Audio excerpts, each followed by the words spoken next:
6일 지방선거를 앞두고 준비한 국민공감 2022 경인적 일꾼인 시간. 오늘은 부천시장의 도전장을 낸 분과 함께합니다.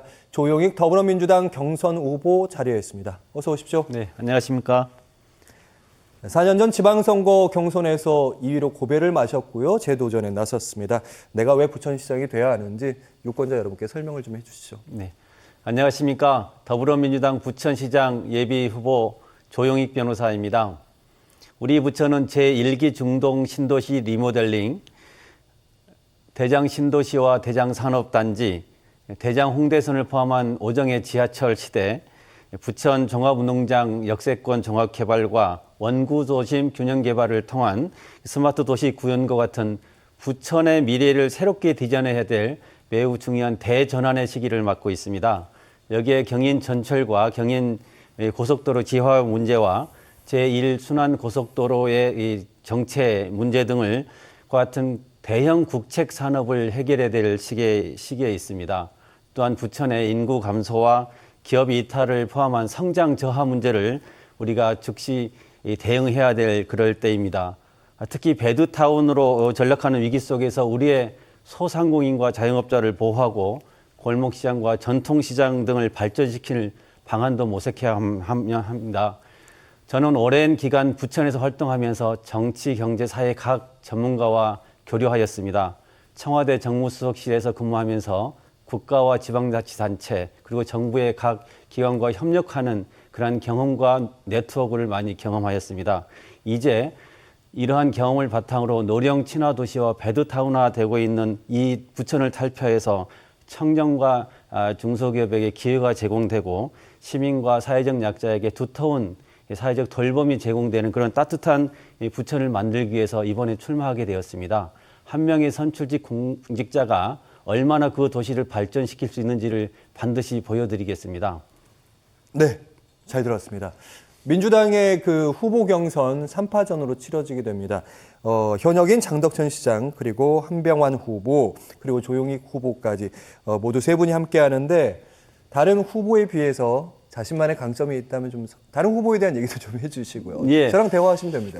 저는 다른 그 후보자와 달리 그 지역에서 지역위원장을 직접 경험을 했습니다. 그리고 다른 후보에 비해서 중앙당에서 가짜뉴스 대책단장이라든지 윤리심판원위원이라든지 인권위원장이라든지 변호사 출신이시죠. 예, 정책위 부장 여러 경험을 해왔었고요. 그리고 청와대에서 정무수석실에서 근무하면서 여러 경험을 했고 또 대선에서도 이재명 후보 더 밝은 미래의 공동위원장 이런 다양한 경험을 했기 때문에 중앙과 지역을 두루 잘 알고 있고 지역에서 특히 변호사 하면서 여러 단체 활동을 많이 했었기 때문에 부천의 구석구석을 너무나 잘 알고 있고 많이 준비되어 있는 후보다 이렇게 말씀드릴 수가 있겠습니다. 지역을 많이 하신다 이 부분을 강점으로 내세우셨는데 다른 후보에 대한 언급은 별로 안 하셨는데 그럼 바로 지난 4년 전에 지방선거 경선에서 지금 장덕천 현 시장에게 어쨌든 1위를 내준 거 아닙니까? 네, 왜 그렇습니다. 그랬다고 생각하십니까?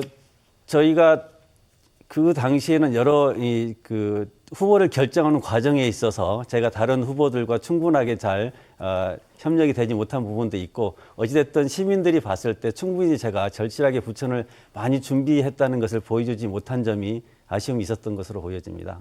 네. 더 내밀한 얘기는 안 하셨는데 예. 그럼 바로 다음 질문 넘어가 보면 현 시장인 장덕천 시장의 그 소통 문제를 지적하시면서 여러 얘기들을 하셨는데요. 네. 현재 부천 시정에 대해서 잠깐 평가를 좀 해주신다면요. 제가 지난 총선 때 그 부천 을 지역과 병 지역과 정 지역 세 곳에 제가 공동선대위원장을 했었는데 그 당시에서도 가장 많은 민원이 첫 번째가 광역동으로 인해서 너무 불편하다. 그리고 두 번째가 시장의 불통 문제였습니다. 근데 그것이 지금까지도 전혀 해소되지 않고 그 민원은 그대로 유지되고 있다. 아시는지 모르겠지만 부천시청에 가면 중앙통로에 시청을 이용하는 엘리베이터가 있는데 시장실에 있는 5층에 엘리베이터가 서지를 않습니다. 시장실에 가려고 하면 일반 시민은 어디로 가야 할지를 모릅니다. 그거는 시장이만이 전용으로 쓰이는 전용 엘리베이터가 따로 있고 5층에서 내리면 청경이 무슨 일을 왔는지 확인하고 이렇게 되는 건 결국엔 시장과 시민 사이에 바리케이트가 있는 것인데 이건 잘못돼 있다. 시장실은 반드시 열려야 되고 시민들이 반드시 언제든지 이 시장에게 다가갈 수 있도록 돼야 된다. 그런 점에서 시장의 불통의 문제는 매우 심각하다. 그거를 코로나를 이유로 다른 것이 잘 안 되고 있다고 얘기할 것이 아니라 오히려 코로나로 지역이 어디에 문제가 있는지를 시장과 공무원들은 더 많이 지역을 다가가서 봐야 될 텐데 오히려 그렇지 않고 시장실에만 머물러 있다 그러면 시장과 시민들과의 소통의 문제는 더욱더 심각하게 될 것이고 더더군다나 광역동 때문에 거버넌스가 완전히 무너져 있습니다. 그러니까 아래 단위의 동단위에서 36개 동에서 촘촘하게 이루어졌던 각 단체나 구성원들의 활동이 10개 동으로 바뀌면서 예. 그 단위가 다 네트워크가 끊어져 있는 거죠. 단절돼 있다 보니까 정말로 필요한 풀뿌리 이 지방자치가 제대로 구현이 안 되고 있고 더 어려워지는 그런 측면이 있기 때문에 시장의 불통의 문제가 있는 것이고 시장이 공무원들과 대화방도 실명제로 바꾸는 바람에 공무원들이 할 말을 제대로 못하고 이런 문제가 생기니까 불통이다 이런 얘기가 끊임없이 나오고 있는 것입니다. 익명 게시판 말씀하시는 거죠? 그럼 이렇게 반대로도 생각할 수도 있을 것 같습니다. 만약에 부천시장이 내가 선출이 된다면 나는 일단 소통에 열심히 하겠다, 전용 엘리베이터 없애겠다 이런 얘기도 하실 수 있는 거고 익명 게시판 설치하겠다 이런 얘기. 이건 이제 시청과 관련된 문제고. 그렇습니다. 부천시의 현안까지 좀 꼽아주신다면 어떤 현안과 해결책이 좀 있을까요? 그러니까 우선은 이제 그 소통의 문제가 돼서 그냥 주민자치 활동이라든지 각 단체 활동이 전혀 지금 제대로 이루어지지 않고 있기 때문에 예. 시 공무원들을 중심으로 한 행정이 되다 보니까 거기에 많은 시민들이 참여하게 되는 열린 시장이 잘 안 되고 있는 거죠. 그러니까 기본적으로 시가 해야 될 소각장 문제라든지 열병합 발전소 문제라든지 해야 될 여러 가지 이 큰 단위의 사업을 처리할 때 시민들이 제때제때 참여하는 이런 부분이 굉장히 어려움을 겪고 있는 것이고 그런 네트워크나 거버넌스를 다시 회복시키는 것이 굉장히 중요하다. 이것부터 먼저 돼야지만 이 부천의 중요한 산업에 대해서 충분히 협의하고 정책 협의도 할 것이고 각 사회 단체하고도 협력 문제가 될 텐데 이 부분이 지금 막혀 있다 보니까 예. 전반적으로 어려움을 겪고 있다 이렇게 보여지는 겁니다. 광역동 문제 얘기하셨는데요. 네. 대체로 사실은 국민의힘 쪽 후보도 비슷한 주장을 하시더라고요. 광역동이 이게 시민들이 막상 해보니까 불편하더라. 그럼 원래대로 돌아가자는 말씀이시죠? 네, 그렇습니다. 원래 3개 구청이 있고 36개 동이 있는데 이걸 10개 동으로 바꿨지 않습니까? 예. 그러면 3개 구청을 없앴으면 시장은 3개 구청장이 했던 일만큼 3배 더 이상 일을 해야 될 것이고 36개의 동이 10개의 동이 됐으면 10개의 동장은 3.6배의 일을 더 해야 되는데 과연 그렇게 하고 있느냐. 그리고 행정의 효율화를 했었는데 그만큼 행정이 효율화되고 공무원 수가 줄어들고 비용이 줄어들었느냐. 해보니까 그렇지 않다는 것이고 저기 고강동에 있는 주민이 뭘 하려면 상곡동까지 와야 되고 안 되면 또 시청까지 또 와야 되는 주민자치센터가 없으니까요. 예, 그런 네. 불편함이 있는 겁니다. 그러니까 결국은 행정이라고 하는 것은 시민이 우선이 돼야 되는 것이지 공무원이나 행정이 우선돼야 되는 거 아니잖아요. 그래서 시민의 편의가 우선돼야 되는 것이지 행정 편의가 운영돼서는 안 되고 시민이 불편하다고 하고 그러면 효과가 없다고 한다면 이건 고쳐야 된다.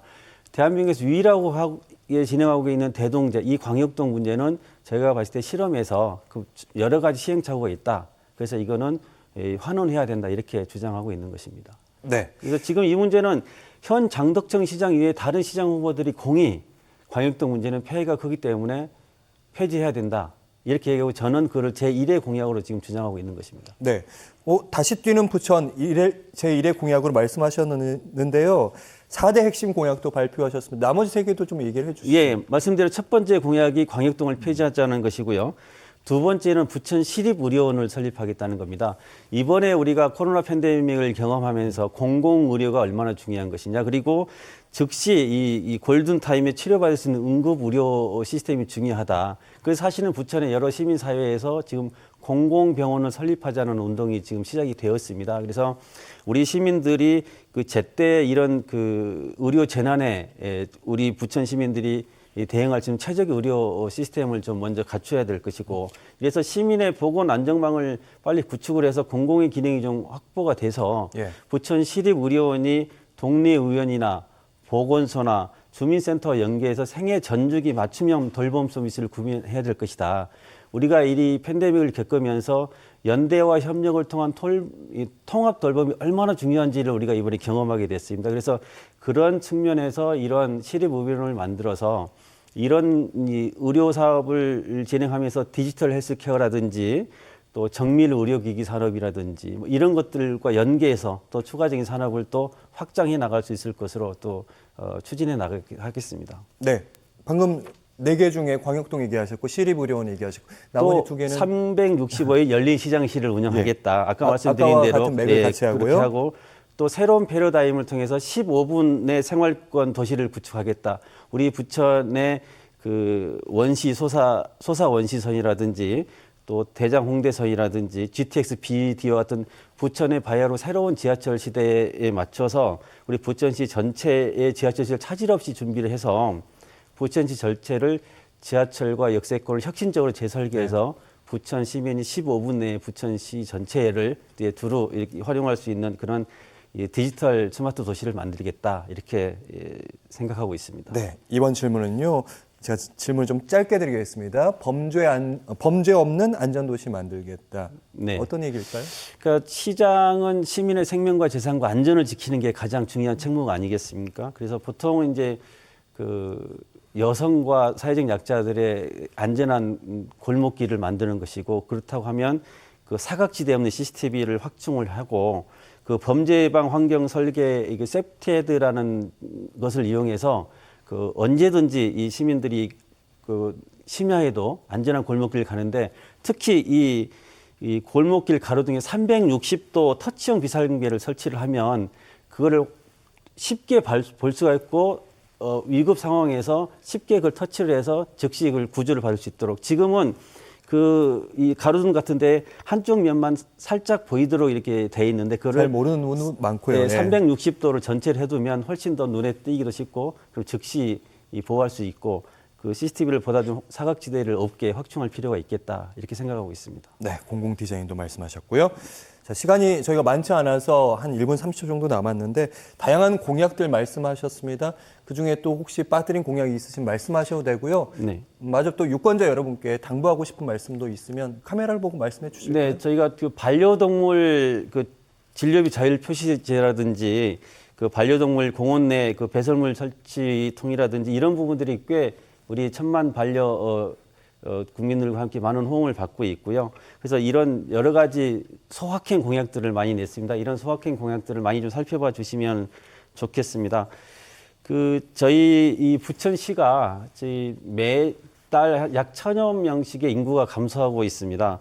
그 기업들이 떠나고 있고 도시의 경쟁력과 삶의 질이 떨어지는 게 아니냐 이런 우려가 많이 있습니다. 결국에는 그 첨단 산업과 이 기업이 떠나는 자리에 나홀로 아파트가 들어서는 이런 현상은 좀 막아야 되겠다. 그래서 부천시의 정책을 아파트를 짓는 주거 중심의 정책에서 산업과 환경이 좀 조화를 이루는 그런 시민의 삶의 질을 높이는 그런 정책으로 즉시 대전환을 해야 될 것이다 이렇게 생각하고 있습니다. 빨리 부천의 성장 동력을 회복하고 부천 시민의 삶의 질이 좋아지고 통합 돌봄이 이루어지는 그런 도시가 되어야 되겠습니다. 정말 지난 4년간 많은 준비를 해왔습니다. 누구보다도 잘할 자신이 있습니다. 제가 부천과 중앙당과 청와대에서 경험한 여러 노하우를 바탕으로 부천을 혁신적으로 변화시키겠습니다. 사람이 바뀌면 생각이 달라집니다. 생각이 달라지면 또 도시가 달라집니다. 한 사람의 선출직 공직자가 그 도시를 얼마만큼 변화시킬지 저 조용기 반드시 보여드리겠습니다. 네, 지역을 많이 아는 후보 강조하셨습니다. 조용익 더불어민주당 부천시장 경선 후보와 함께했습니다. 말씀 고맙습니다. 네, 고맙습니다.